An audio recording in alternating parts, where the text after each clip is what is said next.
ఎంతో మంది విద్య ఉద్యోగ రంగాల్లో వెనుకబడి ఉండడం కారణంగా ఆ యొక్క వర్గాలకు న్యాయం చేయాలన్నటువంటి లక్ష్యంతో ఈ యొక్క ఉద్యమ పంతాన్ని ఎన్నుకున్నారు. ఈ ఉద్యమ ఫలితంగా మన జాతిలో వేల మంది నాయకులుగా తయారైనటువంటి చరిత్ర ఏదైనా ఈ కులానికి ఉన్నదనంటే అది ఒక మాదిగ జాతి కులంలో మాత్రమే చెందుతుందని ఈ సందర్భంగా తెలియజేస్తున్నాం. గతంలో 4 సంవత్సరాల కాలం పాటు ఈ ఉమ్మడి ఆంధ్రప్రదేశ్ లో వర్గీకరణ జరిగితే ఆ యొక్క వర్గీకరణ ఫలితంగా 40 వేల ఉద్యోగాలు కేవలం 4 సంవత్సరాల కాలంలోనే వచ్చినటువంటి పరిస్థితి ఉంది.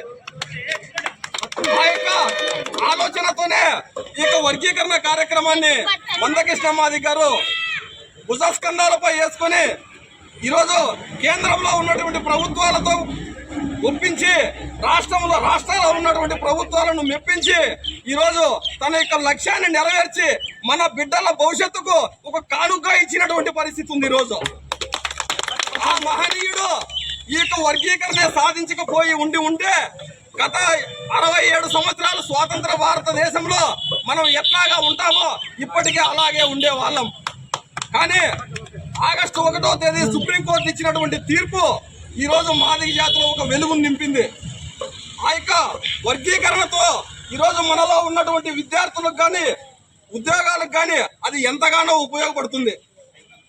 ఆ యొక్క వర్గీకరణ ఫలాలను మన మండలంలో అనుభవించినటువంటి వాళ్ళు చాలా మంది ఇప్పటికే ఉన్నారు. ఇక భవిష్యత్తులో కూడా ఆ యొక్క వర్గీకరణ ఫలాలను మనమే ప్రత్యక్షంగా చూడబోతా ఉన్నాం.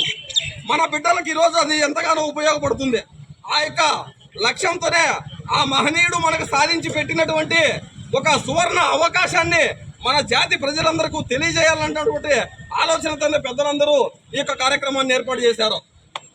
ఈ కార్యక్రమాన్ని భుజస్కంధాలపై వేసుకొని మండలంలో ఉన్నటువంటి ఎంఆర్పిఎస్ నాయకులందరూ కూడా చాలా ఒక 3-4 రోజుల నుంచి శ్రమించి ఈ కార్యక్రమాన్ని ఏర్పాటు చేశారు. వారందరికీ కూడా మరొకసారి ధన్యవాదాలు తెలియజేస్తాను. ఇప్పుడు ఈ కార్యక్రమాన్ని ఉద్దేశించి సీనియర్ ఎంఆర్పిఎస్ నాయకులు అన్న లక్ష్మణ్ గారు మాట్లాడబోతారు. వచ్చిన నా కులస్తులు నా జాతి పెద్దలందరికీ పేరున ప్రత్యేక అభివందనాలు తెలియజేస్తున్నాను. ఇక్కడ మీరు పెద్దలు జాతిలో జన్మించిన అందరికీ 5 విషయాలు చాలు.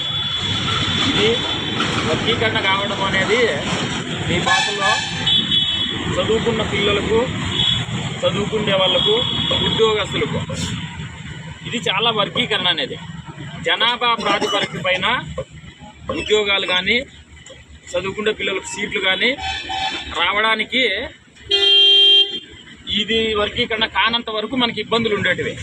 ఈ వర్గీకరణ కావడానికి 1994లో జూన్ 7వ తేదీ మహానుభావుడు మందకృష్ణ ఒక 20 మంది పిల్లలు ఒక మాదిగ దొడ్లో కూర్చొని నా జాతి బిడ్డలు చదువు